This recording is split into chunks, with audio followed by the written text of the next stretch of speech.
Bienvenidos al Congreso de Prevención 2021. Este año en la Argentina cerca de 125.000 personas recibirán un diagnóstico de cáncer. Según estimaciones de la Agencia Internacional de Investigación en Cáncer, la Argentina se encuentra entre los países con incidencia de cáncer media y alta. Los tumores con mayor incidencia en nuestro país son el cáncer de mama, el cáncer de próstata, el cáncer colorectal, el cáncer de pulmón y el cáncer de cuello uterino. Varios de estos tipos de cáncer pueden prevenirse y otros pueden detectarse en forma temprana, favoreciendo su tratamiento y curación. La prevención del cáncer consiste en tomar medidas que reduzcan el número de casos nuevos de cáncer y con ello disminuir el número de muertes por esta enfermedad. La ciencia actualmente investiga muchas maneras de prevenir el cáncer, como evitar la exposición a sustancias que provocan cáncer o situaciones que provocan cáncer, adoptar hábitos saludables de estilo de vida y alimentación, identificar y tratar tempranamente enfermedades precancerosas, indicar medicamentos para tratar una enfermedad precancerosa o evitar que el cáncer aparezca, lo que llamamos quimioprevención, y tratamientos quirúrgicos en determinados casos para prevenir la aparición de cáncer. En el ciclo 2021 del Congreso Argentino de Prevención de Cáncer de la OCC, ofrecemos en formato virtual a demanda una actualización de la temática dividida en módulos. Por ejemplo, cáncer de mama, prevención primaria y secundaria de cáncer de pulmón, cáncer colorectal, asesoramiento genético, cada uno de ellos preparados por destacados profesionales en el tema. Además, brindaremos un módulo con recomendaciones dirigidas a la comunidad y planeamos difundir esta valiosa información a colegas de otras sociedades científicas. Sean todos muy bienvenidos. Hola, en la siguiente cápsula, coordinados por la doctora Valeria Cáceres del Instituto ROFO, aprenderemos sobre los mecanismos y las estrategias para prevención en cáncer de mama.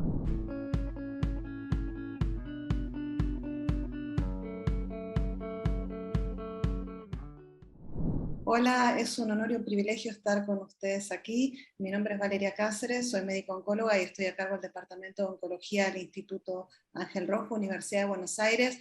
Y en el día de hoy vamos a hablar de prevención primaria y secundaria del cáncer de mama. Todos sabemos que es el tumor más frecuente en la mujer y que en la Argentina tenemos alrededor de 22.000 nuevos casos al año. Esto significa alrededor de 60 nuevos casos por día.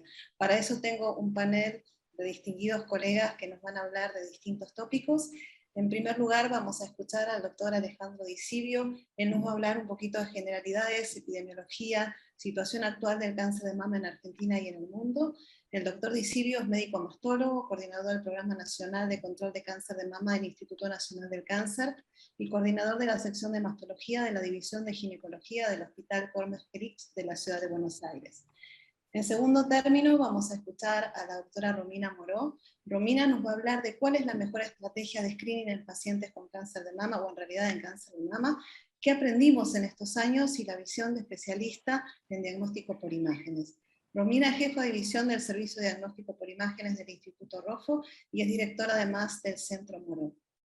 Y en tercer término, el doctor Eduardo González nos va a disertar acerca de la cirugía profiláctica y si es una intervención razonable, cuándo realizarla y por qué.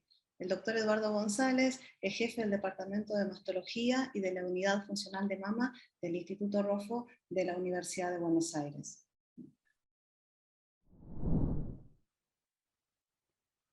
Hola, buen día, ¿cómo están? Soy Alejandro Di Sibio, médico mastólogo, coordinador del Programa Nacional de Control de Cáncer de Mama del Instituto Nacional del Cáncer. Quiero agradecer a la Asociación Argentina de Oncología Clínica y a la doctora Valeria Cáceres por la invitación para grabar esta charla. Esto está dentro del módulo de prevención primaria y secundaria en cáncer de mama, y voy a hablarles los siguientes minutos sobre la situación epidemiológica actual del cáncer de mama en Argentina y en el mundo. Brevemente, seguramente ustedes conocen el instituto.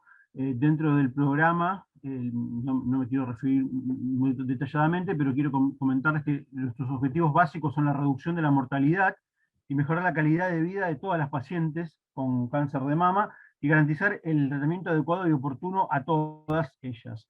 Dentro de lo que es el camino de la prevención, por supuesto, no es posible encarar un programa de tamizaje de prevención secundaria si uno no conoce esto que es el continuo de cuidado, ¿sí? Cada vez que uno piensa en los beneficios de la prevención secundaria, que sin ninguna duda los tiene, debemos considerar que un sistema de salud, cualquier sistema de salud, ya sea privado, de la seguridad social o de la salud pública, debe asegurarlo que continúa el tamizaje, ¿sí? Debe asegurar el diagnóstico y el tratamiento, ¿sí? Y del mismo modo, cuando uno establece un sistema de salud pensando en tamizaje, debe comenzar asegurando primero el tratamiento, luego el diagnóstico y luego el tamizaje. Esto inclusive, por supuesto, que es recomendado por la OMS también. Con respecto al cáncer de mama, sabemos que hay muchos factores que o sea, tienen que ver con la mortalidad. Básicamente, acá podemos resumirlos: el efecto del tamizaje, el tratamiento, la biología, por supuesto, natural de la enfermedad, y sin lugar a duda, los sistemas de salud influyen.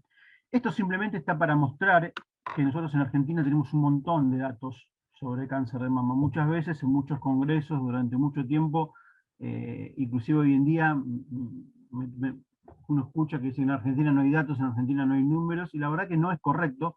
Acá les muestro algunos organismos, ¿sí? Dentro del ministerio, el instituto mismo, el sistema de vigilancia epidemiológica en cáncer, la DEIS, el INDEC, etcétera, el CITAM. O sea, tenemos muchísimos, RITA, que es el registro de tumores, tenemos muchísimos datos. Por supuesto que nos faltan recabar muchísimos más, nos falta mejorar la calidad del dato. Un dato recabado sin buena calidad no sirve, así que nos falta mejorar muchísimo, pero tenemos muchos datos en nuestro país.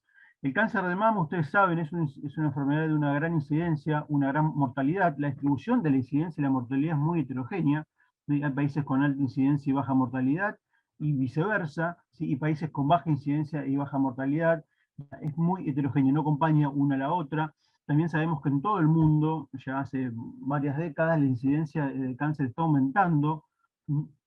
Esto está relacionado, por un lado, a la prevalencia de los factores de riesgo, ¿sí? Los patrones reproductivos, el sedentarismo, el sobrepeso, la alimentación, o sea, el cambio en el estilo de vida. Y también sabemos que la mortalidad, fundamentalmente, en la gran mayoría de los países también está bajando. Esto, por supuesto, que es debido, como comentaba anteriormente, a la calidad en los sistemas de salud, ¿sí? Por supuesto que el tamizaje está involucrado, y los tratamientos más oportunos y con mejores resultados también tienen que ver. Estos son algunos de los factores de riesgo que conocemos sobre el cáncer de mama, los más frecuentes. Dentro de estos, los que vamos a vincular más a la charla son los dos factores más frecuentes y más asociados al cáncer de mama, que son ser mujer y edad. Y después también algo que hay que tenerlo en cuenta es el estilo de vida. Si bien sabemos que en cáncer de mama no existe una prevención primaria efectiva, como puede ser una vacuna, por ejemplo, en el cáncer del cuello uterino, sabemos que hay muchos condicionantes asociados, muchos factores de riesgo asociados como parte de la multicausalidad del cáncer de mama, que pueden ser prevenidos, ¿sí? Y estos factores sabemos que tienen una influencia. Dentro de lo que es ser mujer y la edad, por supuesto, cuando nos referimos a ser mujer, es algo relacionado con la biología, que es un factor modificable, y lo mismo con la edad. Estos son algunas publicaciones. La que tiene a su izquierda es una publicación realizada por la Academia Nacional de Medicina, donde la gran mayoría de los pacientes recabados no eran del sector público. Fíjense como la mediana de edad al diagnóstico 59 años, y a su derecha tienen CITAM, que es un sistema que prácticamente el 90% es en mujeres de la salud pública, y también podemos ver que la mediana está en 56 años. O sea, claramente, esto simplemente es un resumen, ¿no? No quiero hablar en extenso de la edad como un factor de riesgo, pero sabemos que es algo que está vinculado junto al sexo femenino como los factores más frecuentes. Esto es una curva de proyección, ¿sí? La cantidad de mujeres que nosotros esperamos según las proyecciones 2010, y se proyecta con técnicas de demografía y especialistas el aumento de población. Fíjense cómo la cantidad de mujeres mayores de 50 años en el año 2017 era casi 18%, y esto está proyectado por lo menos a un 22% en el año 2040. ¿Sí? Esto quiere decir que dentro de 20 años aproximadamente vamos a tener más porcentaje de mujeres mayores, ¿sí? no solo más cantidad, porque la población va a crecer, sino que más porcentaje. Esto es algo que hay que tener en cuenta para el diseño de los sistemas de salud futuros. Esto es un mapa del Globocan donde se muestra la incidencia del cáncer de mama. Los países más oscuros son los que tienen más incidencia. Y abajo lo que ven es una foto de la NASA, donde se muestra la noche en todo el mundo. Obviamente que es una foto adaptada como si fuera en todo el mundo a la vez de noche. Fíjense que los lugares donde tienen en el mapa de abajo puntos iluminados son lugares donde tienen más actividad vinculada con el desarrollo y la occidentalización de las sociedades, ¿no? Y fíjense que estos puntos de mayor luminosidad coinciden con los lugares donde hay más incidencia de cáncer de mama. O sea, como les decía anteriormente, el estilo de vida, el cambio de estilo de vida, ¿sí? Tiene una responsabilidad clara en el aumento de la incidencia. Fíjense, estos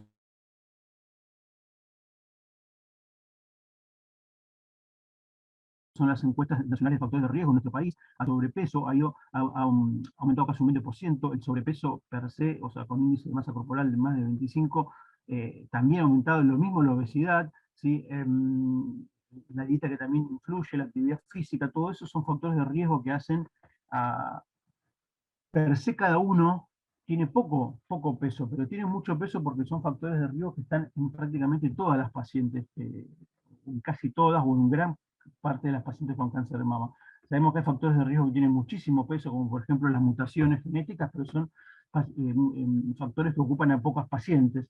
Estos factores son muy relevantes, no por el peso per se intrínseco a cada uno, sino porque están presentes en muchos pacientes. Dentro de lo que es la prevención, como les decía anteriormente, uno mediante técnicas estadísticas y epidemiológicas puede, en las poblaciones enfermas y sanas, atribuir cierto porcentaje de responsabilidad a los factores de riesgo. Sabemos que el control de los factores de riesgo dentro de lo que es una prevención primaria, como modificar el estilo de vida, control de la dieta, reducir el alcohol, el sedentarismo y aumentar el ejercicio, eso está vinculado aproximadamente con el 30% de la mortalidad por la enfermedad. Por lo tanto, dentro de la prevención primaria, si bien lamentablemente no contamos con una vacuna, es esencial poder adaptar como recomendar a las poblaciones de nuestro país que modifiquen su estilo de vida en base a estas recomendaciones que por supuesto todos conocen y además que sirven para meter un mejor estilo de vida, no solo asociado a la prevención de cáncer de mama. Dentro de lo que es la prevención secundaria, todos sabemos que la mamografía es el único test probado para la población general como efectivo en reducción por la mortalidad.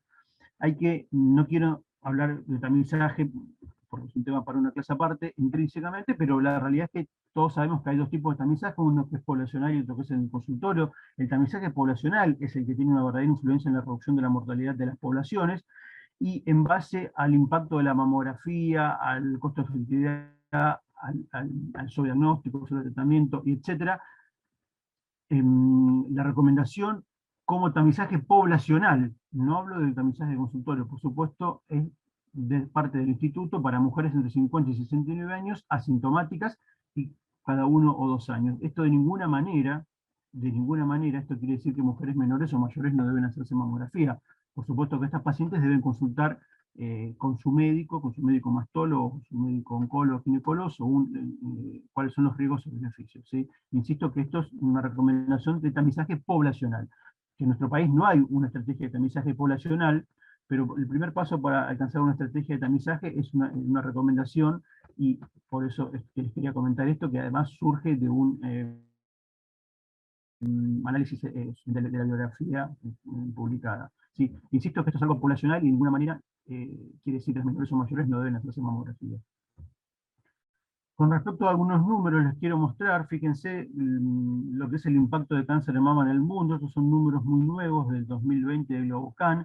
1 de cada 4 mujeres en el mundo que tiene cáncer de mama, y 1 de cada 6 muere por cáncer de mama, ¿sí? Si uno esto lo mide en altos ingresos y índice de desarrollo humano, ustedes saben que el índice de desarrollo humano no solo contempla los ingresos, sino que también contempla la salud con el proxy de la esperanza de vida y la educación. Fíjense cómo los países de altos ingresos y de bajos ingresos igual tienen una incidencia aumentada. Ahora, cuando uno considera el IDH, También el cáncer de mama, en cualquier escenario, es el que tiene más impacto a nivel mundial entre las mujeres, ¿sí? Si uno evalúa la mortalidad, fíjense que ocurre lo mismo, el cáncer de mama es el que tiene el mayor impacto, pero fíjense cómo las diferencias entre altos y bajos ingresos, y muy alto IDH y bajo IDH, cuando uno compara la incidencia de la mortalidad, fíjense cómo las diferencias se separan.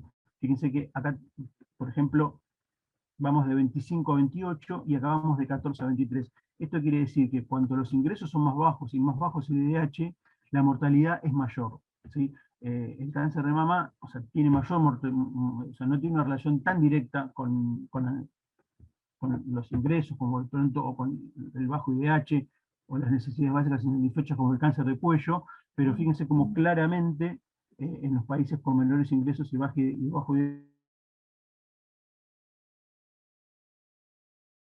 esto es mayor. Acá lo que pueden ver, donde pueden ver una tendencia donde los países con mayor desarrollo humano, ¿sí?, tienen mayor incidencia de cáncer de mama. Esto está vinculado a lo que hablábamos antes con lo que es la occidentalización de los países. Y cuando vemos las costumbres, ¿no?, cuando vemos la mortalidad, vemos que no está marcado, pero sí es inverso, ¿sí? Países más desarrollados y más ricos tienen menor mortalidad. Si uno quisiera dividir la cantidad de casos de cáncer de mama, de incidentes y decesos entre países de altos y bajos ingresos, fíjense como cuando uno distribuye la incidencia y cuando uno distribuye la mortalidad,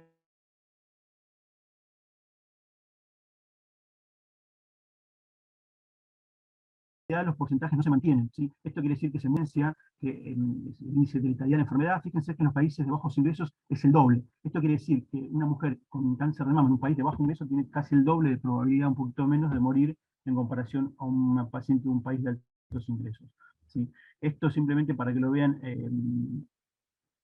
a nivel mundial, la comparación de la incidencia y la mortalidad de cáncer de mama, como los países más desarrollados tienen mucha más incidencia, pero cuando evaluamos la mortalidad, esto es al revés. Sí, estos son algunos números, sí, que números sueltos per se no dicen nada, pero para ilustrarles lo que ocurre en nuestro país, sí, nosotros tenemos una incidencia y una mortalidad de mediana elevada en cáncer de mama.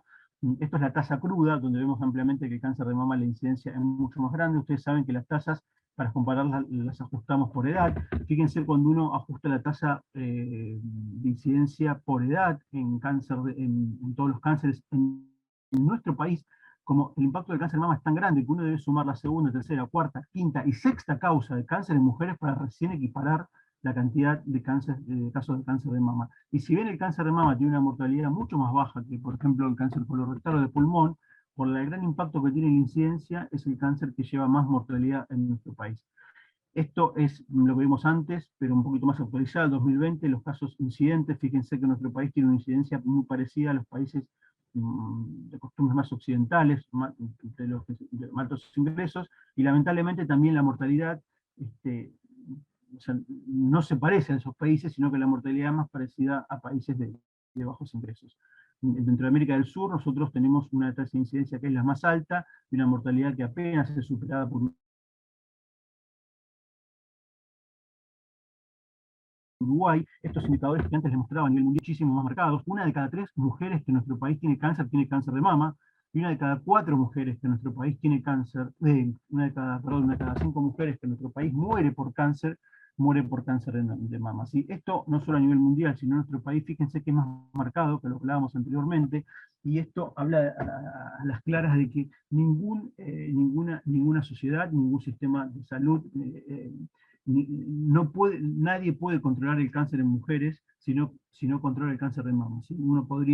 Si uno de alguna manera podría asegurar el control perfecto de todos los cánceres, menos el cáncer de mama, así toda la incidencia y la mortalidad por cáncer en la población sería altísima. ¿Sí? No se puede controlar el cáncer de una población si no controlamos el cáncer de mama. Fíjense acá la comparación, lo que muestra es que aún cuando uno compara ambos sexos, fíjense cómo el cáncer de próstata tiene una incidencia mucho más baja estandarizada por edad que el cáncer de mama, que es prácticamente la mitad, ¿sí?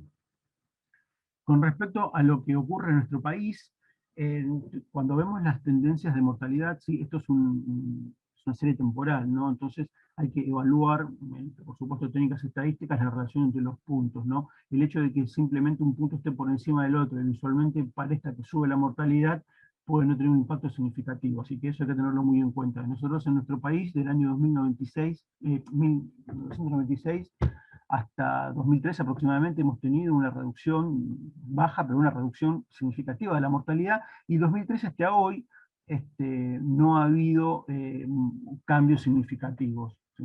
Pero estamos dentro de lo que hablaba anteriormente de una reducción, si bien en los últimos tiempos no ha ocurrido, una reducción del cáncer de mama.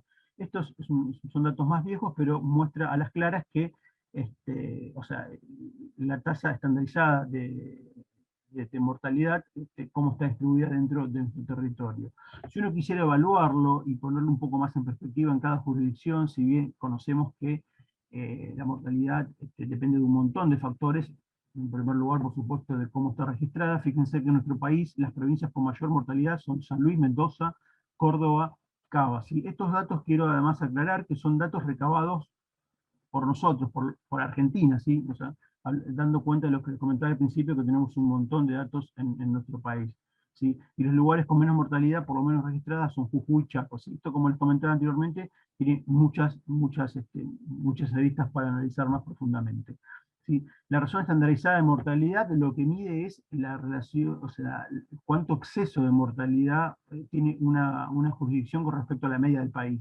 Fíjense de vuelta que las mismas provincias de mayor mortalidad, la mayoría, sí, las provincias de la región del centro, Cuyo y Cava, son las que tienen mayor mortalidad. Esto es algo muy interesante. Nosotros tenemos una expectativa de vida en nuestro país en las mujeres de aproximadamente 75 años, y cuando una mujer muere antes por una enfermedad, uno puede calcular, por supuesto, cuántos años de vida potenciales perdió. Y si nosotros hacemos esto para las enfermedades oncológicas en nuestras mujeres, podemos ver que nuevamente el cáncer de mama, ¿sí? Aún siendo un cáncer que predomina en mujeres mayores, tiene ampliamente, es el cáncer que se lleva la mayor expectativa de años de vida perdidos, y esto es otro reflejo del impacto, que por supuesto tiene un impacto emocional, social, económico, y en todos los ítems que ustedes lo quieran evaluar, ¿sí? Ampliamente el cáncer de mama es el que tiene más años potenciales de vida perdidos en nuestras mujeres, ¿sí? Esto está graficado en dos periodos, ¿sí? Lo bueno de esto, se condice con lo que hablábamos antes de la mortalidad. Fíjense como la gran mayoría de las jurisdicciones, los años potenciales de vida se han reducido, ¿sí? Esto por supuesto que en algunas no, en casi todas, pero es algo muy bueno que nos habla de cómo se viene reduciendo la mortalidad muy lentamente, pero ha ocurrido. Por último, como decía anteriormente, el tamizaje, ya hemos hablado muy brevemente, lo que es la prevención primaria también, tenemos que tener en cuenta eso, la biología del tumor, por supuesto, y después, como les decía anteriormente, lo que es el desarrollo y las características de los programas de prevención y control de cáncer de mama hacen el control de la enfermedad y claramente impactan en la mortalidad. Desde ya que el impacto en la mortalidad requiere años para ser visto, pero o sea, todas estas son características de un programa que funciona bien y realmente tiene un impacto en el control de la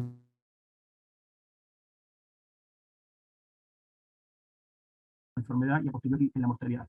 Para que como un resumen de lo que uno puede predecir, fíjense, en la primera de todas a la izquierda nosotros tenemos la cantidad de casos proyectados o observados en realidad en el 2020.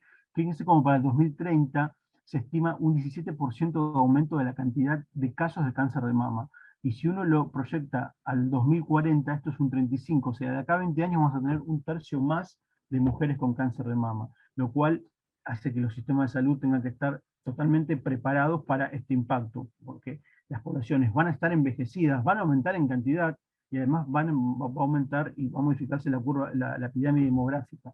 Y si uno lo evalúa en la mortalidad, fíjense como la mortalidad de 2020 es de 1800, y tenemos un aumento del 20% al proyectado al 2030, y un aumento del 43% casi al 2040. Esto quiere decir que las proyecciones, que esto es de Globocam, de la OMS, de la Organización Mundial de la Salud, las proyecciones son que la mortalidad aumente casi 40% y la incidencia 35%. No solo son valores muy elevados que nos hacen pensar en cómo vamos a encarar los sistemas de salud de acá al futuro, sino que además fíjense cómo esperamos que la mortalidad aumente incluso un poquito más que la incidencia. Por último, bueno, como les decía, resumiendo, el cáncer de mama es una enfermedad que sabemos que tiene altísima incidencia, esperamos que siga aumentando, lo mismo con la mortalidad. ¿Sí? Esto está vinculado básicamente a los factores de riesgo que se vincula al estilo de vida, a las características occidentales cada vez más frecuentes en la mayoría de las poblaciones, y sí sabemos que la mortalidad desciende en los países con sistemas de salud más organizados. Esto involucra a todos los actores. Por supuesto que involucra a los estados, nacionales, provinciales, municipales, involucra a su sistema de salud público, de obras sociales, el sistema de seguros privados, y desde ya que involucra a todos los actores que se encuentran vinculados a la atención de estas pacientes, como la Sociedad Argentina de Hematología, la Sociedad Argentina de Oncología Oncológica y a toda la población. Bueno, muchas gracias por la invitación. Espero que haya sido clara y breve la presentación. Muchas gracias. Muchísimas gracias por la invitación a la Asociación Argentina de Oncología Clínica. Voy a hablar de screening mamario. Me toca hablar de cuál es la mejor estrategia de screening en cáncer de mama, qué aprendimos en estos años y la visión del especialista en diagnóstico por imágenes. Bueno, yo soy la doctora Romina Moró, soy especialista en diagnóstico por imágenes y estoy acreditada en imagenología mamaria por las Sociedades Argentinas de Radiología y Mastología. Soy jefa de división del Instituto Oncológico Ángel Rojo y me encargo del área de diagnóstico e intervencionismo mamario y directora de Centro Moró. En principio, decir que el screening es una estrategia utilizada en una población asintomática y que posibilita tratamientos precoces y la disminución de la mortalidad. El screening es un sistema llevado a cabo por un gobierno donde se invita a las pacientes a participar del mismo. Sinónimos son el tamizaje, como hacemos en Argentina, o cribado. Hoy sabemos que nuestra arma ganadora es la mamografía y los tratamientos sistémicos. ¿Por qué? Porque el momento del diagnóstico es crucial para determinar los resultados en la supervivencia. La asistencia a esas pruebas de screening se asocia a una reducción de la enfermedad en estado avanzado. Las terapias endócrinas hoy y dirigidas al HER2 tienen una supervivencia sustancialmente mejorada, y el diagnóstico precoz y los tratamientos personalizados contribuyen sinérgicamente a mejorar el pronóstico. Sabemos que la prevención primaria tiene un valor limitado en el control de la mortalidad por cáncer de mama y que la mayor parte de los factores de riesgo son poco o nada modificables.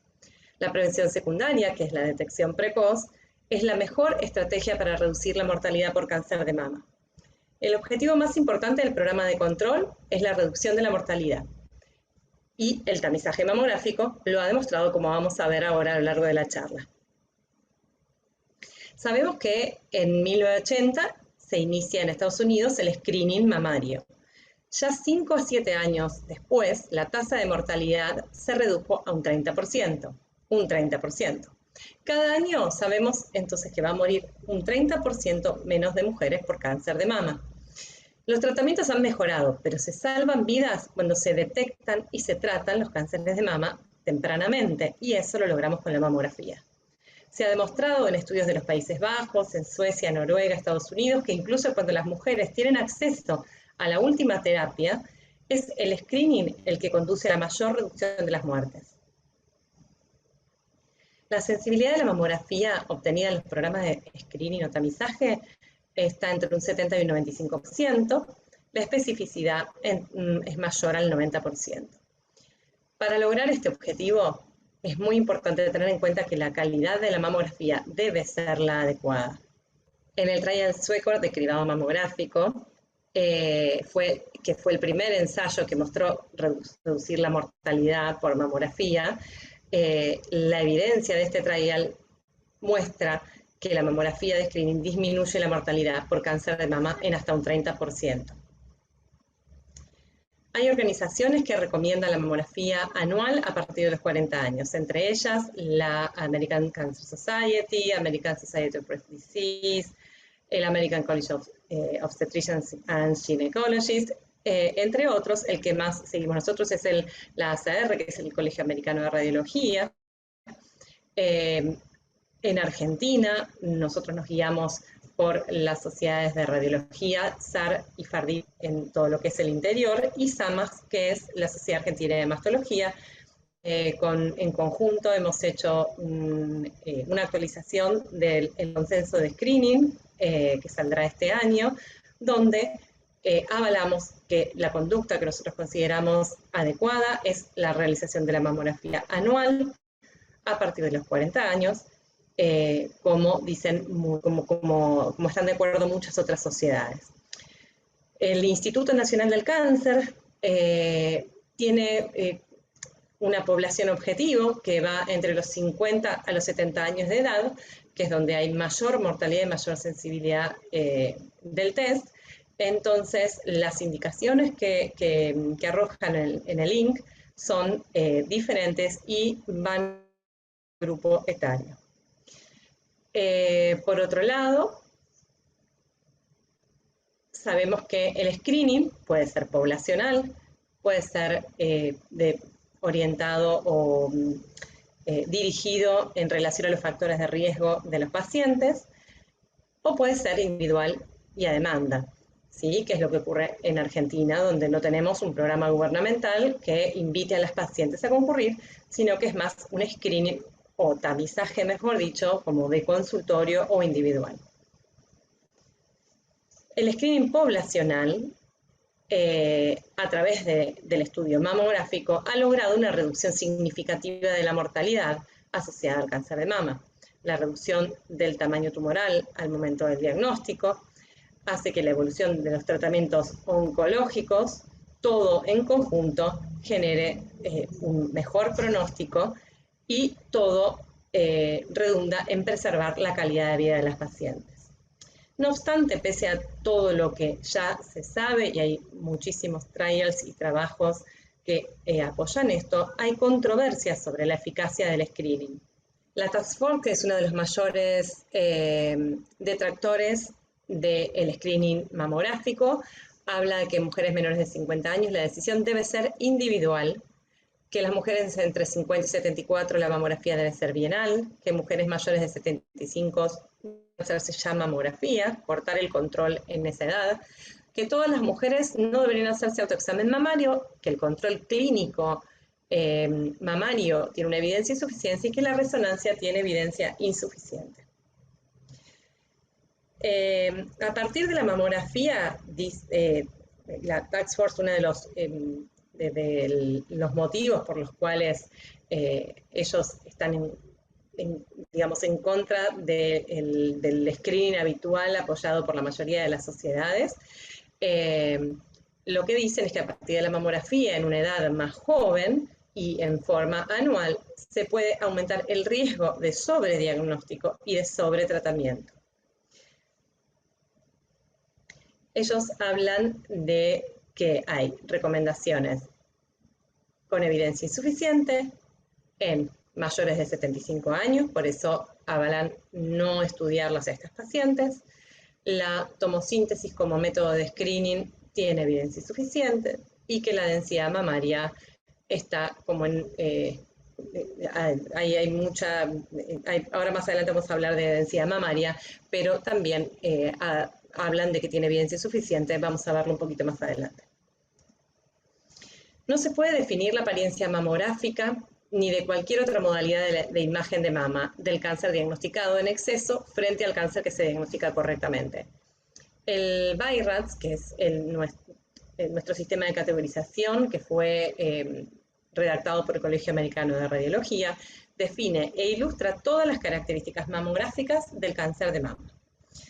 Debemos tener en cuenta que el retraso en la edad de comienzo de la mamografía y hacer el screening cada 2 años en lugar de anual, lo único que va a llevar es a aplazar el diagnóstico, pero no va a sobrediagnóstico. Y hay que tener cuidado porque podemos caer en el subdiagnóstico. La única forma de medir directamente el sobrediagnóstico es a partir de los ensayos controlados. Hay un ensayo llamado Malmo, donde hablan de que tuvieron un sobrediagnóstico menor al 10%, y Duffy et al. Un sobrediagnóstico menor al 1% con el screening mamográfico. En la revista The Oncologist, en 1997, el Consejo Asesor Nacional de Cáncer reconoce que gracias a los ensayos controlados la mortalidad se redujo con principio de detección a los 40 años. La edad de 50 fue elegida originalmente como un parámetro por la menopausia. Sin embargo, no hay datos que muestren que la menopausia tiene cualquiera de las principales influencias en los factores asociados a la mamografía de cribado. Los parámetros de detección del cambio varían gradualmente con la edad, no se modifican ni a los 50 ni a cualquier otra edad. Más del 40% de los años de vida perdidos por cáncer de mama fueron entre las mujeres diagnosticadas a los 40 años, con lo cual no hay razón científica ni biológica para retrasar la detección a los 50 años. Como conclusión de este otro trabajo, que estudiaron 173.797 mujeres, que fue el primero en utilizar datos recientes de evaluar el efecto de los factores tradicionales de pronóstico como el tamaño tumoral y el estadio ganglionar en la supervivencia. Los resultados fueron una importante influencia independiente de la biología del tumor. Los resultados enfatizan la importancia de la etapa del tumor al momento del diagnóstico de cáncer de mama, como todavía afecta en gran medida a la supervivencia global.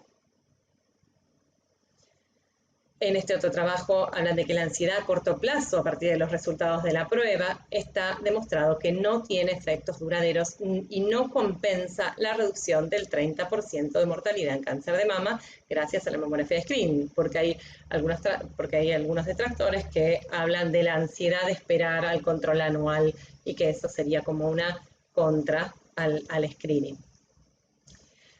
El Colegio Americano de Cáncer lleva a cabo una extensa revisión de la evidencia, incluyendo ensayos de control, estudios observacionales basados en la población, estudios de casos y controles y estudios de cohorte aleatorios. Esto va más allá de la revisión limitada de los estudios de la Task Force seleccionados que subestiman el beneficio de la mamografía de cribado. Muchos de esos estudios que utilizó la Task Force eran antiguos y utilizaban equipamiento obsoleto. La ACS incluye individuos en su panel que tienen experiencia en el cáncer de mama y se solicitó la contribución en expertos en cáncer. Y hacen hincapié en que la metodología utilizada por la Task Force carecía de transparencia, que tiene influencia limitada de expertos en cáncer y que hace que no se involucre a todos los interesados que se necesita para formar directrices adecuadas y fiables. ¿Por qué empezar a los 40? Porque entre los 35 y los 39 años, cada 100.000 mujeres, 56 tienen cáncer de mama. A los 40-44 se duplica la incidencia, de 100.000 mujeres 122, de 45 a 49 años de 100.000 mujeres 188 y hasta los 80 años y continúa en aumento. Habrá menos muertes, más vidas salvadas, más años de vida ganados. La incidencia aumenta a partir de los 40 años, como lo dijimos. La frecuencia anual permite la detección precoz de tumores de rápido crecimiento, característicos de esta edad. Y aquí debemos considerar la densidad mamaria, que vamos a hablar un poquito más adelante. 1 de cada 6 cánceres de mama ocurren en mujeres entre 40 a 49 años. 40% de los años de vida salvados es en mujeres de 40 años. Los años de vida perdidos por cáncer de mama son más en mujeres de 40 años. Los ensayos más grandes, el de Hellquist y de más larga duración de Tabar, confirmaron que el cribado mamográfico regular disminuyó las muertes por cáncer en aproximadamente 1/3 de todas las mujeres de 40 años y más, incluyendo edad de 40 a 49 años. La participación en los programas de cribado de mamografía en Canadá se asoció con una marcada reducción de la mortalidad por cáncer de mama. Se obtuvieron datos sobre 2.796.000 participantes de cribado, 7 programas de screening en Canadá, y los resultados son similares para las mujeres entre 40 y 49 años como para grupos de mayor edad. Los resultados del cribado anual a partir de los 40 años salvan aproximadamente la vida de 6.500 mujeres más cada año en los Estados Unidos, que la recomendación de la Task Force de la evaluación cada 2 años y a partir de los 50. ¿Por qué no al screening a los 40, solo a las mujeres de alto riesgo, como propone la Task Force? El 75% aproximadamente de las mujeres diagnosticadas con cáncer de mama no tiene antecedentes familiares ni otros. Se perderían entonces la mayoría de los cánceres. 6.500 mujeres más morirían al año y otras tantas harían tratamientos más agresivos y caros. Se reduce el 30% de mortalidad, según Tabar, versus lo que dice la Task Force, que se reduce en un 15%. Entonces ya partimos de una base diferente. Estudios científicos más rigurosos demostraron que la mayoría de vidas salvadas por el cribado es a partir de los 40. La Task Force no tiene expertos en cáncer de mama y eso no hay que olvidarlo, pero sí miembros o ex de la industria de seguros que puede hacer que su visión esté sesgada. ¿Por qué anual? Al disminuir el intervalo de screening se disminuye la cantidad de cánceres con metástasis a distancia, que se reduce en un 51% cuando es anual versus 22% cuando es bienal. Al ser menor el tamaño tumoral, aumenta la sobrevida. La reducción de la mortalidad por cáncer de mama con la mamografía anual de detección en mujeres de 40 a 49 años, esto se obtiene con una mamografía anual. Las cifras de incidencia acumulativas sugieren una pequeña cantidad de sobrediagnóstico. La mamografía genera daños. Por cada 1.000 mujeres de screening, 100 son recitadas para completar con una mamografía o ecografía, 20 deben hacer una biopsia y 5 son diagnosticadas con cáncer de mama. La cantidad de radiación de una mamografía es muy pequeña y se equipara con 2 meses de radiación natural del suelo o de la atmósfera. Y el otro mito, que es la cantidad de radiación que llega a la tiroides durante una mamografía, es mínima.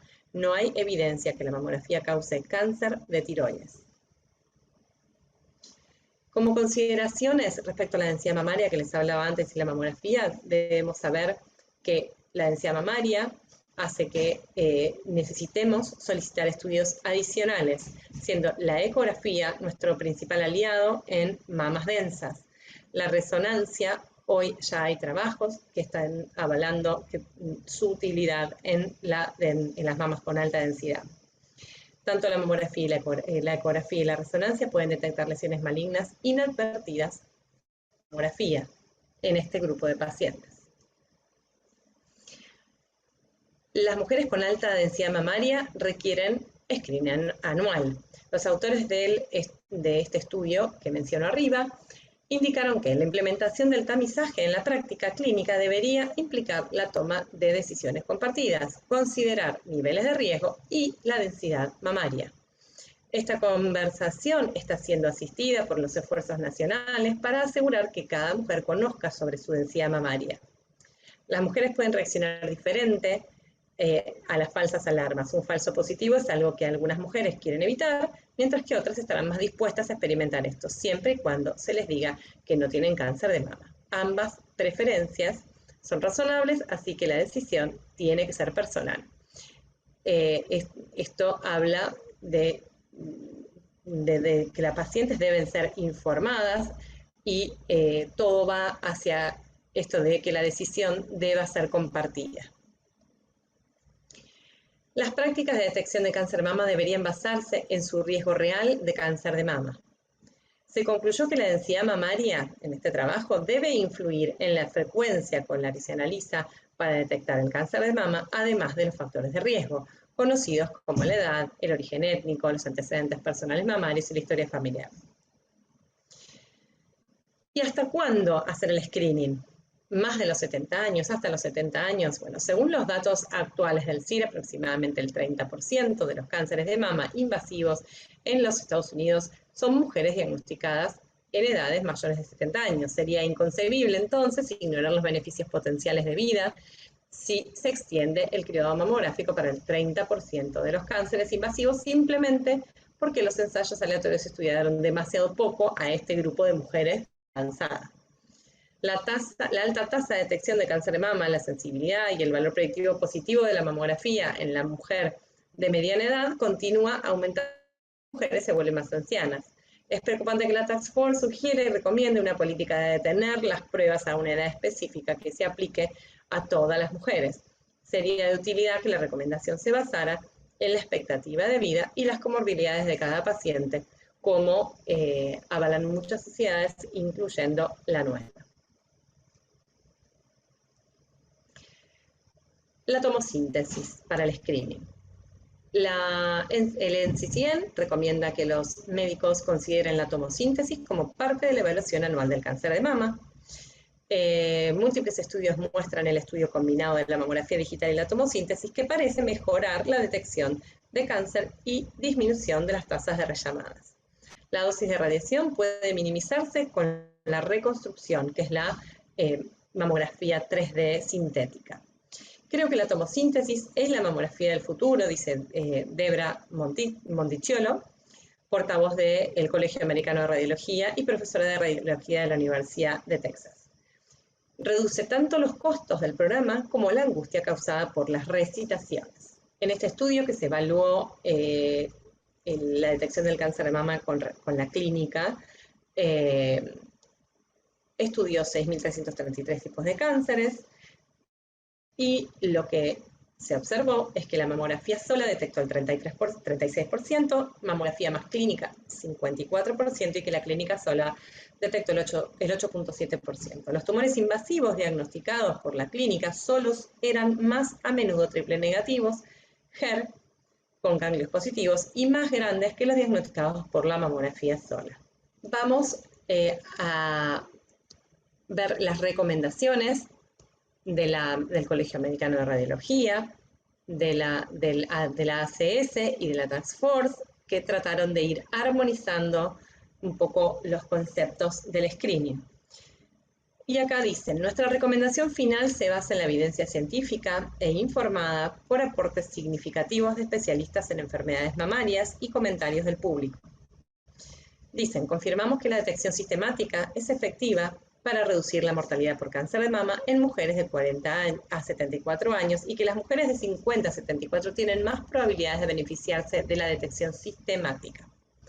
Las mujeres de 40 años también pueden beneficiarse de la detección, sin embargo, su probabilidad general de beneficio del cribado es menor.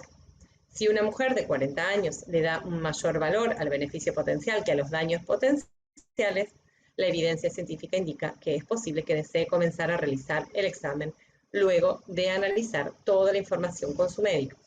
En última instancia, estas recomendaciones respaldan una gama de opciones para las mujeres sobre cuándo comenzar el cribado, desde comenzar las mamografías regulares a los 40 años o en algún momento durante los 40 o esperar hasta los 50 años cuando la probabilidad de beneficio sea mayor. Las divergencias son que cada desarrollador de directrices maneja estas áreas grises de manera diferente. En el caso de la Task Force y el cribado de cáncer de mama, se encuentran un pequeño beneficio neto para las mujeres de 40 a 49 y por lo tanto se emite una recomendación, ellos emiten una recomendación tipo C para las mujeres en este rango de edad, como ya dijimos al principio de la charla. Las mujeres deberían poder tomar una decisión informada para comenzar el examen antes de los 50. Las mujeres que comprenden los daños, pero valoran cualquier posibilidad de reducir el riesgo de morir por cáncer de mama, incluso si es pequeño, deben ser capaces de tomar una decisión informada para comenzar a los 40 años. Mientras más conozcan las mujeres los beneficios y los daños del examen, más probabilidad tendrán de tomar decisiones informadas sobre su atención médica. La Task Force y otros apoyan plenamente el cambio hacia la toma de decisiones compartidas que está emergiendo dentro del debate de la mamografía, y estamos contentos de ver que es parte de un movimiento más amplio para empoderar a las pacientes con información. Acá es donde esta charla no va a hablar del screening personalizado, pero sí mencionar que es hacia lo que va el screening, a que el screening esté orientado por los riesgos que van a ser estimados por modelos de riesgos y poder ir hacia un screening, como dice la palabra, personalizado, donde sea que cada grupo pueda hacerse mamografía, por ahí se beneficie de un método o se beneficie de otro, y es a lo que va el mundo del screening mamario. No obstante, sería una charla mucho más amplia para otro momento. Diferencias entre las tres pautas, cómo fueron desarrolladas. Las diferencias resultan de qué datos cada organización incluye y la forma en que los datos son valorados. Tanto el análisis de la ACS como la Task Force solo toman un beneficio, la reducción de la mortalidad. La ACR incluye los otros beneficios establecidos en la detección, como cirugías menos agresivas, quimioterapias menos frecuentes y menos tóxicas, y la detección y tratamiento de lesiones de alto riesgo. Los años de vida perdidos por cáncer de mama diagnosticados a los 40-44 años son el tercero más alto entre los 9 quintiles de edad entre 40 y 84 años. La ACR considera inaceptables los años de vida perdidos en espera de comenzar a seleccionar hasta los 45-50.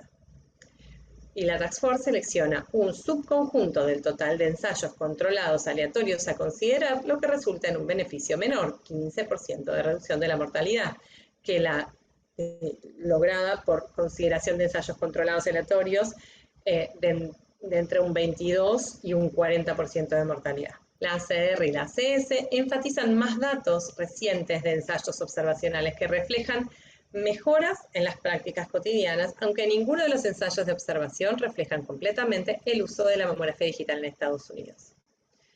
Los riesgos de detección, falsos positivos o sobrediagnósticos se suman para la Task Force y la ACS, y ambos indican que se recomienda una biopsia para una pequeña minoría de pacientes. La ACS y la ACR están de acuerdo en que la calidad de evidencia utilizada para estimar la magnitud del sobrediagnóstico es baja.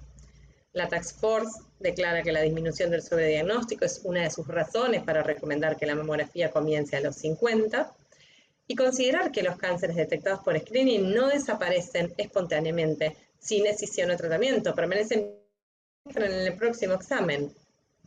Por lo tanto, retrasar el inicio de detección o aumentar el intervalo de selección simplemente retrasaría, pero no reduciría la pequeña cantidad de sobrediagnóstico que se sospecha existir. El sobrediagnóstico no debería ser un factor para decidir cuándo comenzar y la frecuencia del examen. Las fortalezas y limitaciones de las diferentes recomendaciones.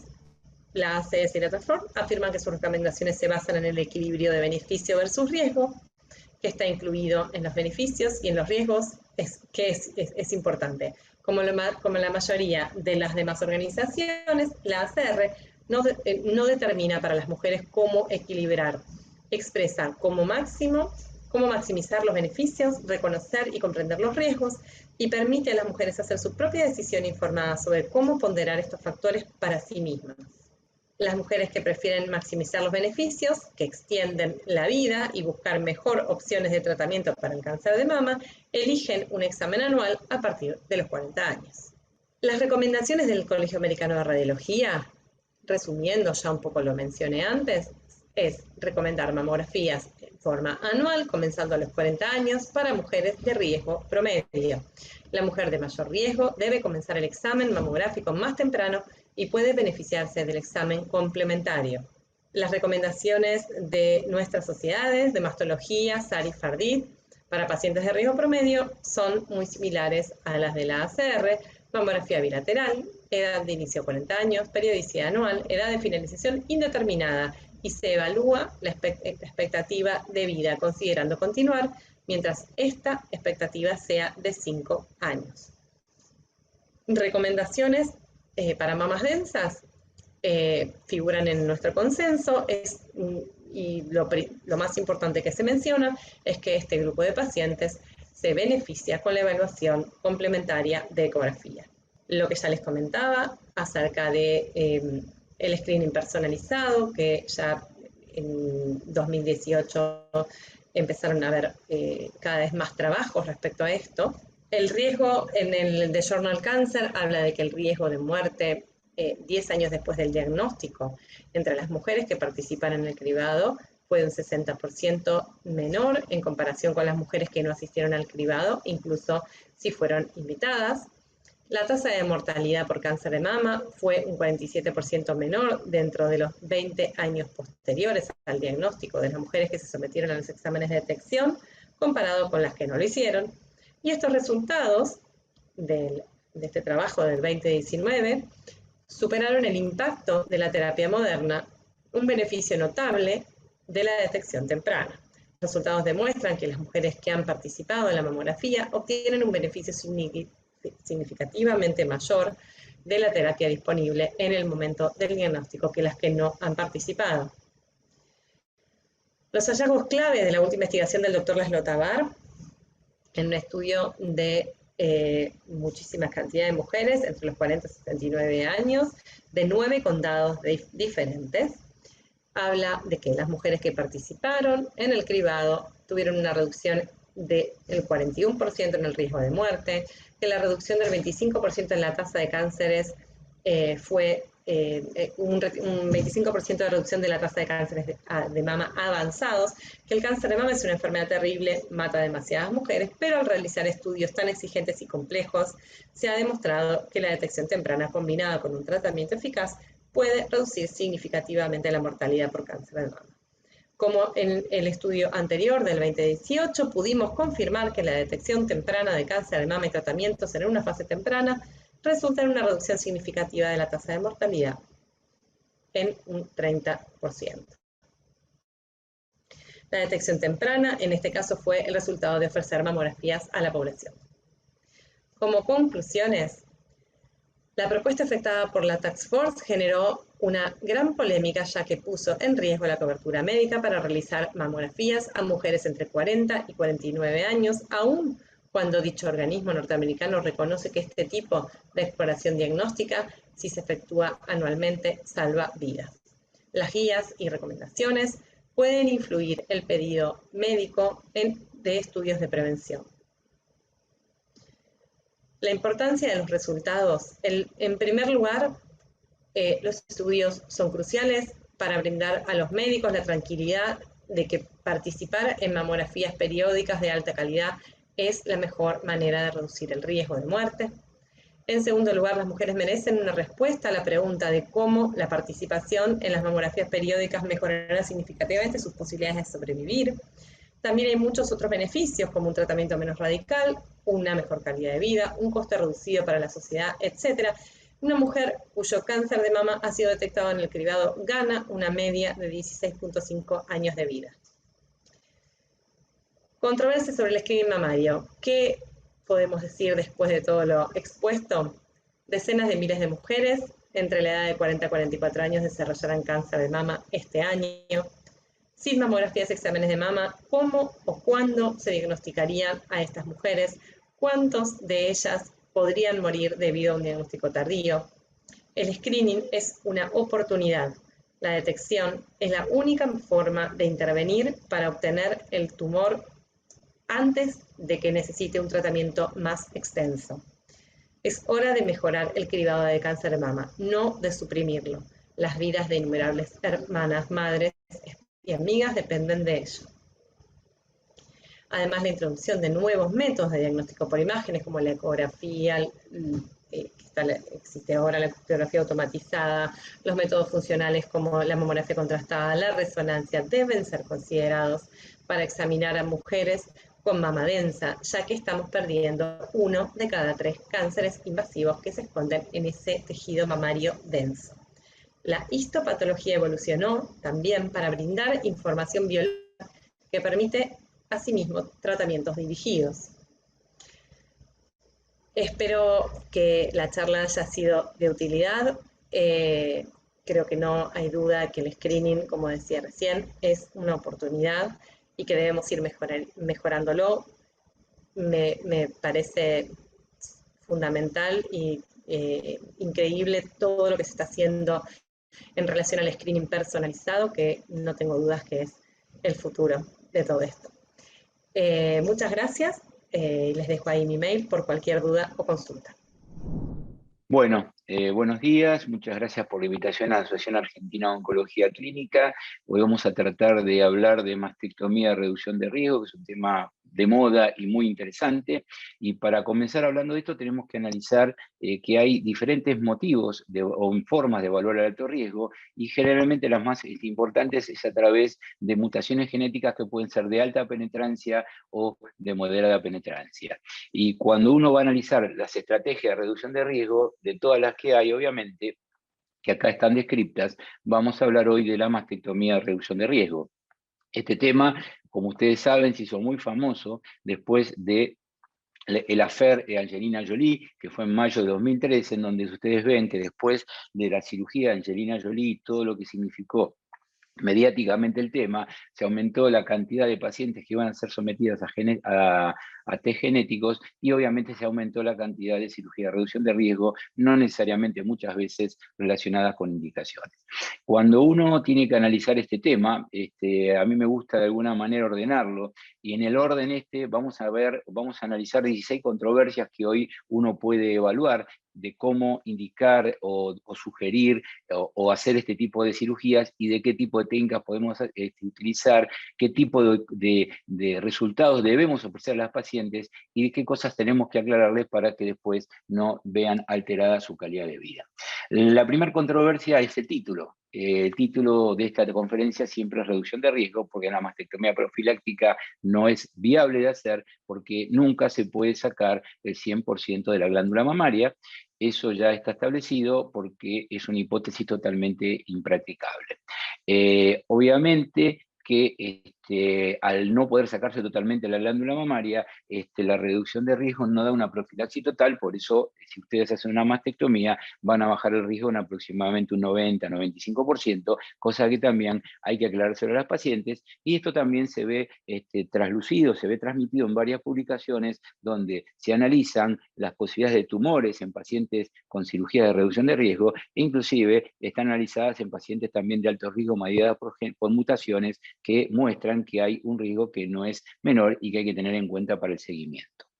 Acá ustedes tienen lo que habitualmente se piensa que no pasa: una paciente operada en nuestro grupo en el año 2001, con una reducción de riesgo de aquella época, donde se sacaba el pezón. Acá tienen el resultado 2007, 2013, y en el 2016, 15 años después, esta paciente desarrolla un tumor de mama en la mama donde se había hecho una mastectomía de reducción de riesgo. Por lo tanto, es un tema que hay que tener en cuenta para decirle a las pacientes. Y esto es un poco el fundamento de por qué uno no puede hacer una reducción de riesgo o una profilaxis total absoluta, porque nosotros, aunque hagamos una perfecta mastectomía, esto es una publicación del año pasado, muy reciente, sabemos que podemos dejar en algún lugar de la zona de mastectomía, tanto sea en la zona posterior o los colgajos, o eventualmente la base del pezón, tejido mamario que probablemente puede potencialmente generar un tumor a distancia.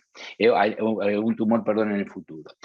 Otra cosa que es importante es la tercera controversia: ¿qué impacto tiene este tipo de cirugías en la prevención y sobrevida? Y ese impacto tiene que estar relacionado también con algo individual de la paciente, que es su percepción del riesgo. Muchas veces a las pacientes uno le transmite que no tiene alto riesgo, pero la paciente tiene una percepción de riesgo superior al riesgo real que ella cree tener. Y eso obviamente hace que nosotros tengamos que analizar qué podemos ofrecer. Y sí, lo que podemos ofrecer con este tipo de cirugías es bajar incidencia. Pero ¿en qué paciente vamos a bajar incidencia de la posible enfermedad? En pacientes que estén realmente con alto riesgo, y obviamente ese alto riesgo generalmente, o en la mayoría de los casos, debe ser medido por mutaciones. Cuando lo medimos por mutaciones, estas pacientes cada vez más hacen más cirugías de reducción de riesgo. Y otra cosa que es importante es ver qué beneficio tiene la reducción de riesgo quirúrgica en relación a la edad.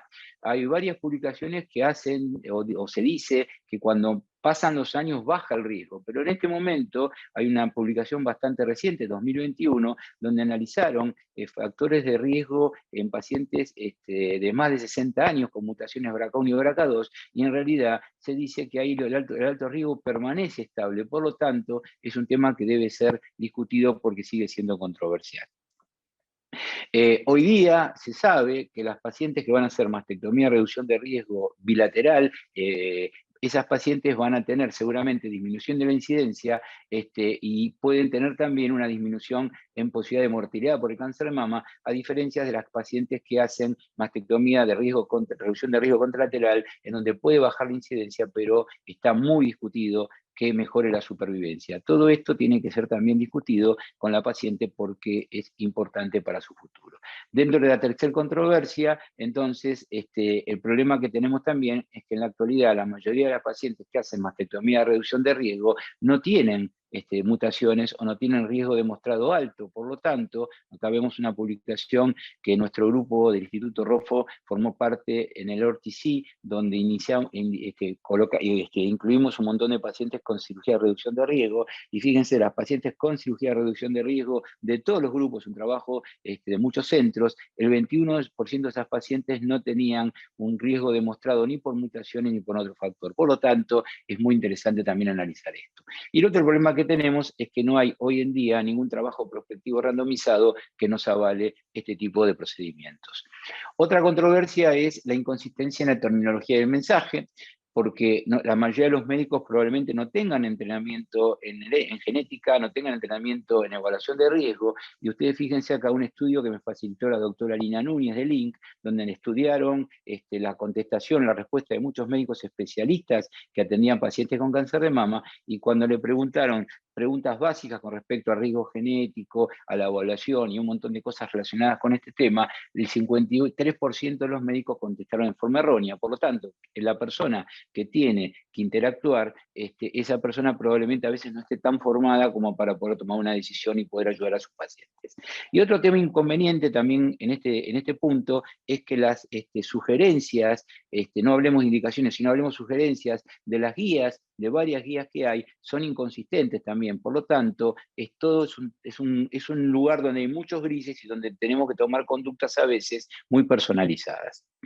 ¿Qué pasa con la mama contralateral? Este es un tema, lo voy a hablar rápidamente porque no es el tema fundamental de esta charla, pero cuando hablamos de la mama contralateral es otro problema, porque la paciente ya tuvo un tumor o está teniendo un tumor en ese momento y lo quiere tratar, y ahí tenemos que analizar qué factores uno puede tomar como para poder sugerirle a la paciente este tipo de cirugías, y es un tema también muy conflictivo y muy controversial.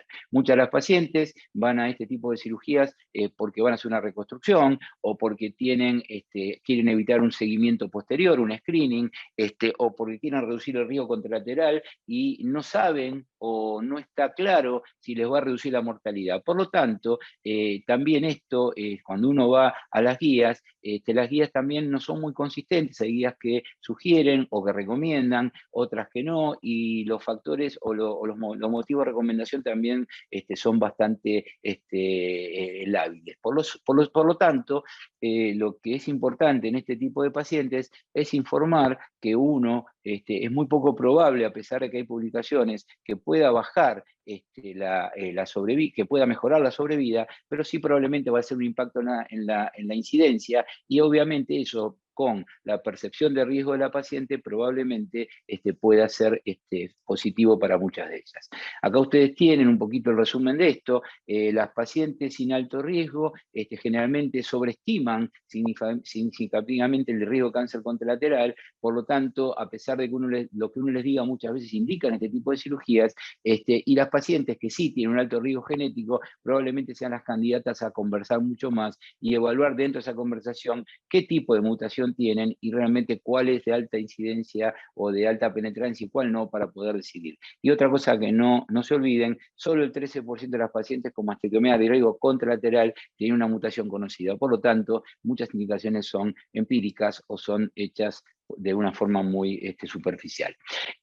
¿Cómo tomar la decisión? Es muy complicado porque en realidad no es fácil, no es una cosa de un día para el otro. Hay protocolos como el de Manchester o el Karolinska, y después cuando uno de repente tiene que ayudar a la paciente, nosotros tenemos nuestra sistemática. Nosotros a las pacientes que tienen bajo riesgo no le indicamos una reducción de riesgo quirúrgica. Cuando tienen riesgo moderado no se le indicamos o no la sugerimos, mejor dicho, salvo en algunos casos que haya agregación familiar sin síndrome definido, que ahí tenemos que comentarle a las pacientes que nuestra sugerencia va a ser probablemente empírica, y las pacientes que sí son más fáciles son las que tienen alto riesgo mediada por mutaciones, sobre todo BRCA1, que son mutaciones que generalmente aumentan el riesgo y probablemente se favorezca la cirugía en este tipo de pacientes. Y hoy día estamos transitando otro tipo de inconvenientes, que son las pacientes que nosotros las denominamos las que tienen que indicarse o o piden la reducción de riesgo en el intervalo, que son pacientes que han sido tratados con cáncer de mama, que no hicieron estudios genéticos, pero que los tuvieron que hacer posteriormente en el transitar de su cirugía en adelante. Y en estas pacientes, cuando aparece una mutación después de su cirugía de mama, vienen a pedir la cirugía de reducción de riesgo, y son pacientes complejas porque muchas de ellas están irradiadas y los procedimientos quirúrgicos pueden traer algún tipo de complicaciones o resultados no deseados. Y otro tema interesante es ver qué riesgo hay de un segundo primario en una paciente que tuvo un tumor primario relacionado a la mutación. Y ustedes fíjense que cuando analizamos BRCA1, BRCA2 o variable de significado incierto, no son las mismas tasas de incidencia, y obviamente esto nos obliga a tamizar y personalizar más a cada paciente para tomar alguna conducta. Vamos ahora a la octava controversia, que es la técnica quirúrgica, y la primera controversia en la técnica quirúrgica es si tenemos que sacar o no el complejo areolo y pezón, que es una pregunta reincidente en todas las conferencias. Y bueno, acá tenemos que analizar cosas, variantes anatómicas. Hoy día, análisis anatómicos recientes demuestran que prácticamente no hay unidades ductolobulares en la base del pezón, inclusive hay estudios en pacientes mutadas, por lo tanto, la extirpación del complejo areolo y pezón realmente no es un procedimiento, o no debe ser un procedimiento sistemático, porque acá estamos bajando riesgo, no estamos tratando una enfermedad oncológica. Y acá ustedes ven una publicación del MD Anderson, del Memorial de Nueva York, donde el 96% de sus pacientes con reducción de riesgo no se les reseca el complejo areolo y pezón. Generalmente la resección del complejo areolo y pezón tiene que ver con otros factores que son anatómicos. Esta paciente que tiene mamas tóxicas hipertróficas es una contraindicación anatómica de conservación del complejo areolo y pezón por un tema de probables complicaciones. Otro tema también que tiene que ver con eso es el tamaño de las mamas. Como le dije anteriormente, no solamente la tosis, sino el tamaño. En estas pacientes una nipple sparing, probablemente conservando el pezón y la areola, va a traer una tasa alta de complicaciones. En estos casos, obviamente, tenemos que hacer este tipo de técnicas: sacamos toda la mama, sacamos la areola y el pezón, y hacemos una reconstrucción con reconstrucción posterior de los complejos areolo y pezón o reinjertos, y se logra el objetivo de la prevención y el objetivo de la reconstrucción. Cuando hablamos de conservación del areolo y pezón, hoy en día tenemos que bajar la tasa de complicaciones. No se olviden que estamos operando pacientes sanas, y acá ustedes ven una paciente con un panículo adiposo importante y otra paciente con un panículo adiposo leve. Esta es una publicación que hicimos con el doctor Rancati hace unos años, en donde vemos que la tasa o la cantidad de tejido adiposo puede aumentar las complicaciones, lo mismo que analizar bien la vascularización, por dónde se vasculariza la mama y cómo va eso a implicar en las complicaciones, y también analizar las incisiones. Actualmente, nosotros hace mucho tiempo que dejamos de hacer la incisión en el cuadrante supraexterno y hacemos incisiones submamarias que nos permiten mejores abordajes, pero además nos permiten un buen resultado cosmético. Anteriormente cubríamos las prótesis que colocábamos con músculo, eso no nos daba buenos resultados. Posteriormente usamos dual plane, o sea que usamos parcialmente el músculo, pero no daba este resultado insatisfactorio que se denomina deformidad animada, y hoy estamos en la era de la reconstrucción prepectoral, donde realmente hacemos reconstrucciones mucho más fisiológicas. Fíjense que esta paciente, que tiene una reducción de riesgo bilateral, no tiene prácticamente ningún trastorno funcional. Para eso tenemos que tener pacientes que tengan estos tipos de panículos. Acá vemos un panículo adiposo muy satisfactorio, donde nosotros tenemos necesidad de sacar nada más que la glándula mamaria. La grasa en reducción de riesgo ni en terapéutica no se saca. Y obviamente, como les mostré anteriormente, esta paciente estática y dinámica mantiene su estructura corporal, y es una mama muy normal o muy fisiológica, porque tiene mucho panículo adiposo. Acá vemos nuestra experiencia en una presentación que hicimos en el grupo Inspire de ORTC, en donde vimos que bajamos con el tiempo la cantidad de bolsillos dual plane y aumentamos la cantidad de bolsillos prepectorales, que son, como le dije anteriormente, más anatómicos, y obviamente tenemos más incidencia de incisiones hoy submamarias con buenos resultados cosméticos. Vamos a hacer un poquito una mostración de nuestra evolución. Esta paciente fue operada en el año 2000, fíjense que en aquella época o sacamos la areola del pezón o sacamos el pezón. Esta era la cirugía, los resultados no eran tan satisfactorios. Posteriormente pasamos por otras técnicas, en este caso una paciente que no tenía una mutación, porque en esa época no se podía hacer, pero sí tenía una historia pesada de cáncer de mama familiar. Esta paciente fue abordada por incisión periareolar, que es la que hacíamos en aquel momento, una mastectomía bilateral de reducción de riesgo y el resultado final. Otro caso similar, esta paciente era familiar de la paciente anterior, está aquí, la paciente anterior estaba acá. Entonces, en este caso también hicimos una reducción de riesgo bilateral. En esta época ya estamos haciendo la incisión en el cuadrante superexterno y acá ustedes tienen reconstrucción inmediata con prótesis y el resultado final. Otro caso similar, pacientes que tenían incisiones previas, que es otra complicación en algunas situaciones. En este caso usamos esta incisión para la mastectomía izquierda y la incisión cuadrante superexterno para la mastectomía derecha, y acá ustedes tienen el resultado final. Otro caso similar, todas pacientes en esa época todavía sin mutaciones demostradas. Acá tenemos una paciente que tenía una asimetría, se usó la cirugía para corregir también esa asimetría, abordaje por los cuadrantes superexternos y el resultado final. Otro caso similar. Y obviamente pasamos a la nueva etapa, paciente ya con mutación genética demostrable, 26 años, madre con cáncer de mama bilateral, hermana fallecida a los 28 años con un cáncer de mama, una paciente con una mutación, como le dije, demostrada, en este caso ya abordajes submamarios, estas complicaciones se pueden ver. En este caso la necrosis cutánea parcial no tuvo impacto en el resultado final, y acá tenemos el resultado final que también es muy satisfactorio. Otro caso similar, una paciente BRCA mutada, sana, con una reducción de riesgo, en este caso por un abordaje del surco submamario. Acá tenemos el abordaje, las piezas de mastectomía y la vía de abordaje submamaria donde ahí va a ir colocada la prótesis. El preoperatorio y el posoperatorio alejado con un buen resultado cosmético.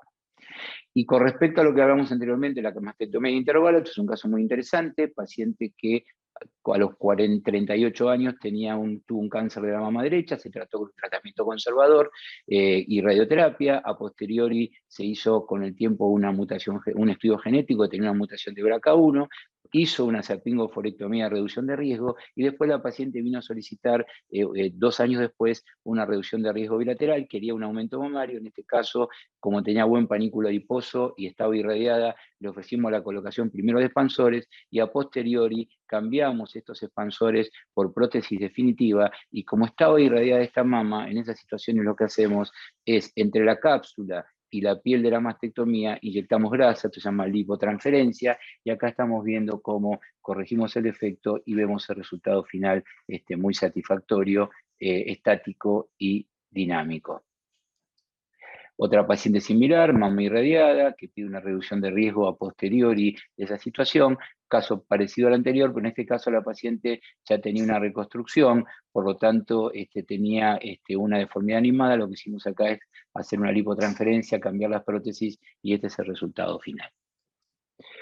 Y esas son las pacientes más complejas, son pacientes que ya vienen con tratamientos conservadores bilaterales, que después tienen mutaciones demostradas, como en este caso un BRCA2, y en esta situación tuvimos que hacer una mastectomía bilateral, y previa evaluación de la vitalidad de los complejos durante la operación, fíjense que obtuvimos un resultado muy satisfactorio.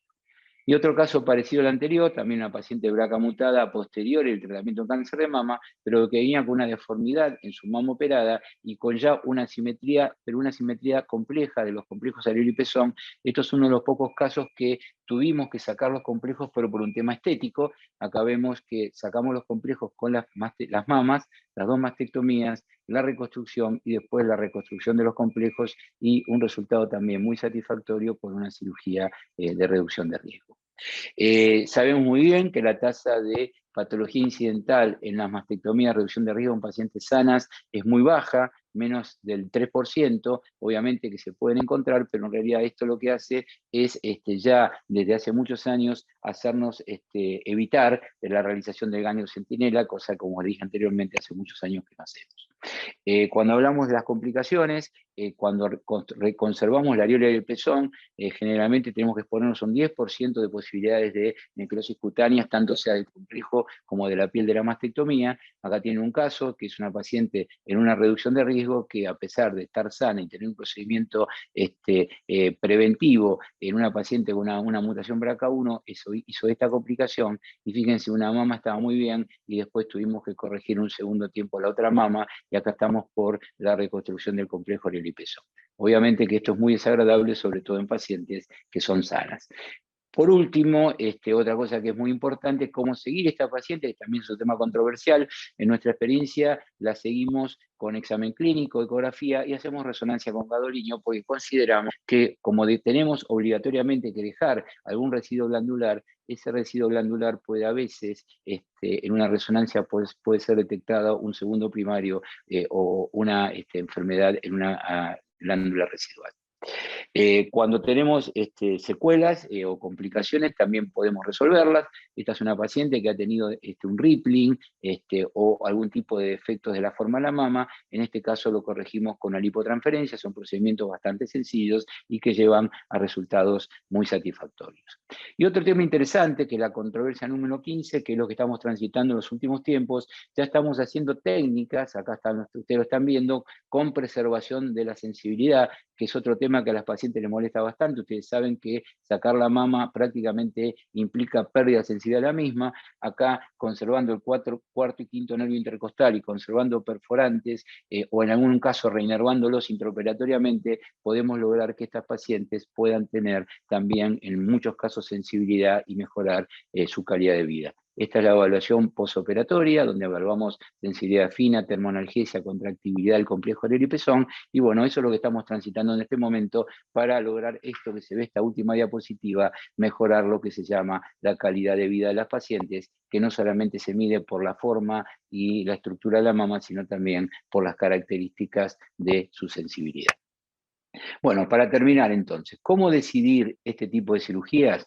Obviamente no indicar, sino informar objetivamente, ayudar a la paciente, estudiar la percepción de riesgo de esa paciente y después entrar en un montón de información que tiene que ver, explicarle qué porcentaje de reducción de riesgo, qué consecuencias tienen los procedimientos, cómo va a impactar eso en la calidad de vida, sobre todo haciendo un cuestionario previo a la cirugía para ver cómo esa paciente percibe sus mamas, hablar sobre la sobrevida, qué impacto va a tener sobre vida, y por supuesto, una vez que todo esto se pueda completar, evaluar la decisión de la paciente y llegar a la conclusión final, que debe ser obligatoriamente compartida. Bueno, para terminar, estas son dos fotos. Una foto es una mastoplastia de aumento, otra foto es una reducción de riesgo. Pero el problema es que de afuera no se ve, pero adentro hay un montón de situaciones, inclusive la psiquis de la paciente, que hay que tener en cuenta, porque si nosotros no tenemos o consideramos todo lo que hablamos anteriormente, podemos tener estos resultados que son pacientes que eran sanas y que habían hecho supuestamente reducción de riesgo y terminaron con una enfermedad peor muchas veces que lo que uno quiere evitar. Muchísimas gracias, y ustedes fíjense que gracias a los estudios genéticos y gracias a un montón de procedimientos, a veces una paciente puede lograr lo más sencillo, que es evitar llorar y reír. Muchas gracias. Bueno, Eduardo, la verdad que tu disertación, un placer, como siempre, realmente espectacular escucharte acerca de la cirugía profiláctica. Entonces, lo que yo te quería preguntar, o por lo menos para que nos redondees al final, ¿cuál es el porcentaje de reducción de riesgo que vos lográs con este método? ¿Cuáles son las técnicas que vos nos aconsejás? Si es seguro conservar el complejo areola-pezón y la supervivencia. Bueno, gracias Valeria. Primero, gracias a todos ustedes por la invitación. Es un placer haber participado de este evento y de este tema que realmente es tan importante y de tanta vigencia. Bueno, con respecto al porcentaje, el tema, bueno, un poco el tema de la denominación. Hablaste de cirugía profiláctica. En realidad es cirugía de reducción de riesgo, porque nosotros no podemos dar una garantía de un 100%. Generalmente todas las publicaciones hablan de entre un 90 y un 95% de reducción de riesgo. ¿Por qué? Porque es imposible técnicamente resecar toda la glándula mamaria por la distribución anatómica de la glándula en relación a cada paciente. Generalmente la glándula llega por los ligamentos de Cooper hasta la dermis y nosotros no podemos resecar la mama, estar con el plano de disección de la dermis, porque vamos a tener muchas complicaciones y mucha necrosis cutánea. Por lo tanto, es un tema que ya es sabido hace muchos años. También esto pasa con la cirugía oncológica.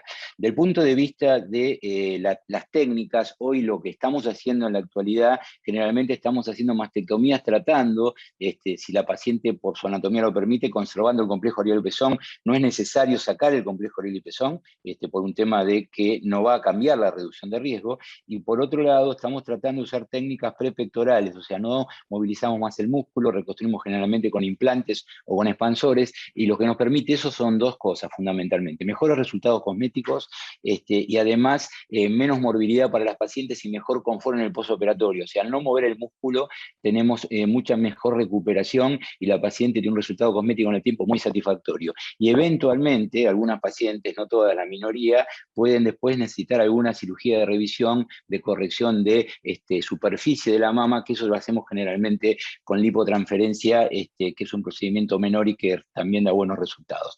No recuerdo, la última pregunta creo que me habías preguntado, Valeria, la supervivencia, ¿no es así? ¿O queda otra más? No me acuerdo. No, sí, eso está bien. Sí, y la supervivencia. Lo de la, perdón que se cortó, lo de... complejo El complejo de la presión, sí, que ya más o menos lo comenté. Con respecto a la supervivencia es una pregunta muy importante, porque en realidad cuando uno toma la decisión, no la indicación, se toma la decisión, que la decisión siempre es compartida con la paciente, de hacer una reducción de riesgo, sobre todo en pacientes que tienen un riesgo mediado por una mutación genética. Lo que es importante es explicarle a la paciente cuáles son los objetivos del procedimiento, y sobre todo, no tanto las pacientes de reducción de riesgo primaria, las que no tienen enfermedad, que es así, probablemente con los años a esa paciente le va a bajar la incidencia y le va a mejorar la supervivencia. El problema es en las pacientes que quieren hacer una reducción de riesgo contralateral, que son pacientes que tienen enfermedad en ese momento o que tuvieron enfermedad, y que en realidad en esas pacientes hay mucha discusión con respecto al beneficio. Generalmente se puede hablar de un beneficio en la supervivencia en algunos grupos seleccionados, pacientes premenopáusicas, con diferentes tipos de tumores muy agresivos. Por lo tanto, yo creo que el tema, independientemente de los estándares que tengamos o de los porcentajes que hablemos, tiene mucho más que ver con la intercurrencia o la interacción con el paciente, y la decisión va a ser siempre la que la paciente le dé mejor calidad de vida. Muchísimas gracias, la verdad que es un tema complejo y apasionante y que cada vez más tenemos que ir empapándonos, así que te agradezco muchísimo, ¿verdad? No, gracias a ustedes, Valeria, muchas gracias. Bueno, Alejandro, antes que nada agradecerte por tu charla tan clara, mostrando tantas estrategias, y la verdad creo que una pregunta relevante podría ser la prevención primaria y secundaria que nosotros deberíamos encarar en la Argentina, ¿no? En la secundaria como estrategia, dado que todos sabemos que la mamografía es el método que utilizamos en nuestro país, y cómo enfrentar la demanda de casos que tenemos de cáncer de mama, y cómo proyectarnos hacia el futuro. No sé si nos querés hacer alguna reflexión o comentario al respecto. Hola, buen día. Bueno, muchas gracias, Valeria, y a todo el grupo de la asociación por la invitación. La verdad que siempre es un placer y un honor, ¿no?, poder participar de estos encuentros. Nosotros sabemos que con respecto a los factores de riesgo más relevantes en cuanto a volumen de enfermedad para cáncer de mama son el sexo femenino, desde el punto de vista biológico, y cumplir años, ¿no? Frente a esto tenemos proyecciones, o sea, tomando en cuenta lo que ha pasado anteriormente, proyecciones a futuros, donde tenemos una pirámide demográfica donde nos habla de una población envejecida, no solo a nivel mundial, sino por supuesto en nuestro país. Eso habla a las claras de que va a aumentar la cantidad de mujeres en riesgo de padecer cáncer de mama por la edad, no solo simplemente por el mero hecho del crecimiento poblacional en volumen, sino por los porcentajes que se esperan de mujeres que viven más tiempo, ¿no? Eso, yo en la clase lo puse de manifiesto con algunos números, nos plantea de acá a 10, 20 años quizás un aumento de casos de un 20-30%, ¿no? Lo cual es un volumen de pacientes enorme para manejar. En cuanto a eso, tenemos que de alguna manera prepararnos para poder sostener esta demanda de atención. En primer lugar, algo muy importante, nosotros sabemos que no hay una prevención primaria efectiva para cáncer de mama, como puede haber de pronto para el cáncer cervicuterino.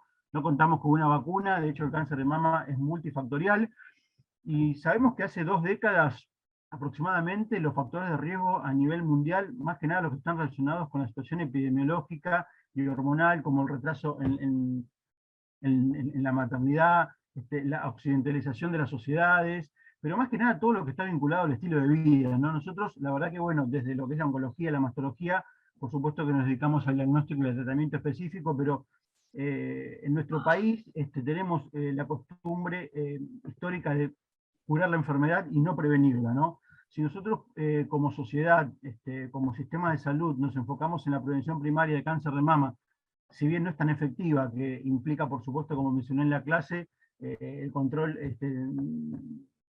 o sea, el control del tabaco, del alcohol, el consumo de una dieta sana y la actividad física, eso mediante estudios, por supuesto, epidemiológicos, se asocia a un 25 o 30% de las muertes que se producen en cáncer de mama.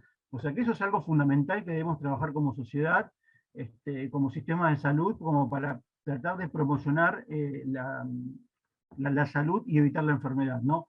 Desde el punto de vista, como hablábamos de la mamografía, sabemos que a nivel mundial, y bueno, hay diferentes indicaciones de cuándo comenzar con la mamografía, hay discrepancias entre sociedades, entre organismos, inclusive hasta cuándo hacerla y la periodicidad.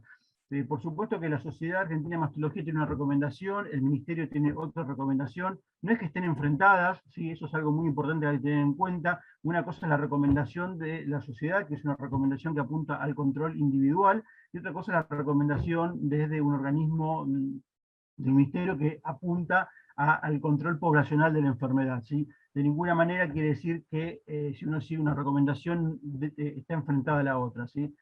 Así que es esencial. Nosotros en nuestro país tenemos muchas pacientes que escapan del tamizaje, por lo cual es esencial reforzar lo que es el tamizaje, especialmente en el sector público, pero además las pacientes que se escapan del tamizaje son pacientes que no es que llegan con tumores pequeños, llegan con tumores grandes, y eso es lo que trabajamos en nivel público, lo vemos, o sea que también hay que reforzar lo que es la educación de las pacientes para que se acerquen ante los signos y los síntomas de sospecha de la enfermedad. Sí, incluso lo que yo creo es que vos dijiste, ¿no? Tal vez puede haber diferencias entre las distintas recomendaciones, pero acá lo que nos tenemos que focalizar es en el tamizaje de la población y en los números que llegan a poder realizar una mamografía.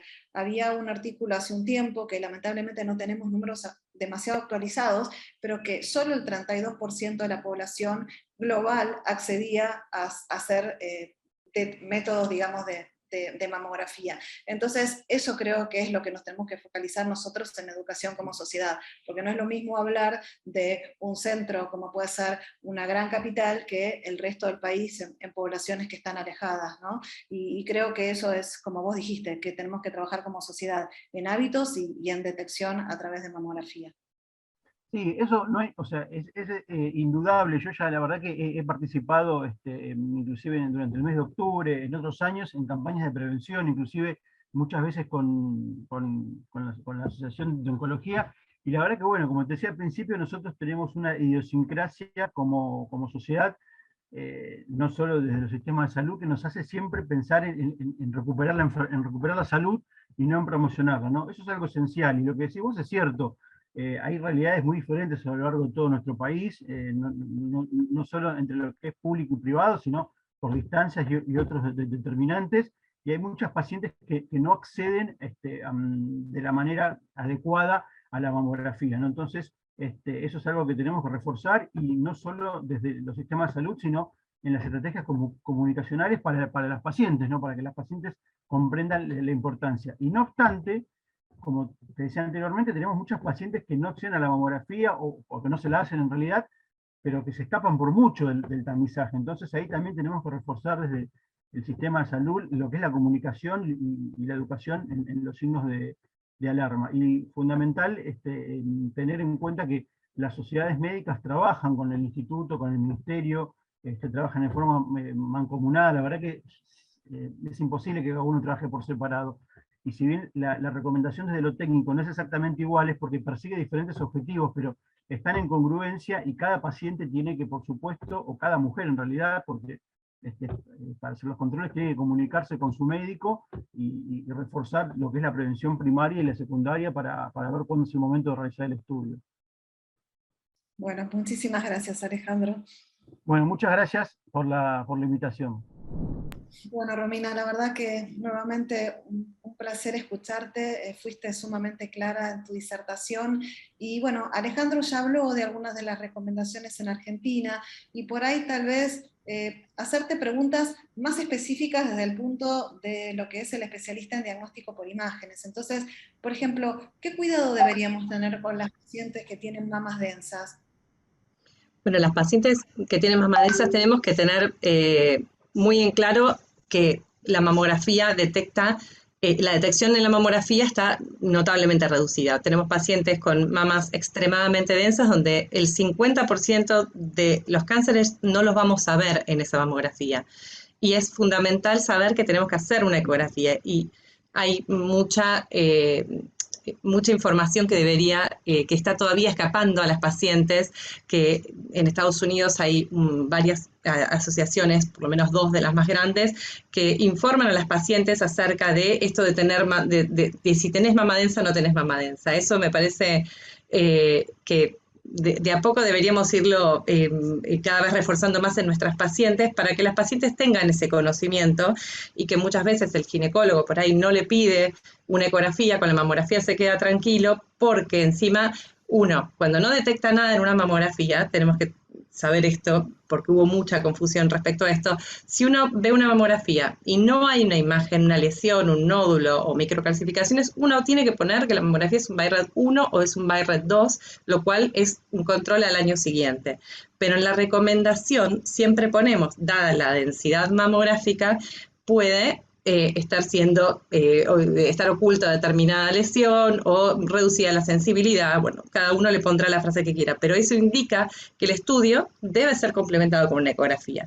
Entonces, no quedarse con que es BI-RADS 1 o 2 y nada más, sino que siempre que uno vea que está la recomendación, eso debe ser solicitado, es fundamental, porque el 50% de los cánceres no los estamos viendo ahí, ¿sí? O sea, la ecografía es es la clave para las pacientes con mama densa, ¿sí? Hoy por hoy hay otros métodos que quizás, que algo mencioné al final de la charla, que quizás en el futuro sean nuestra mejor herramienta, que es la mamografía con contraste, pero eso está todavía en estudio, hay muchos trabajos que se están haciendo hoy en el mundo, y veremos cómo funciona, pero la mamografía con contraste, de paso explico un poquitito de qué se trata, abarca son como 2 mamografías en una. Entonces, en una vamos a ver que borramos todo lo que es esa glándula mamaria que nos tapa información,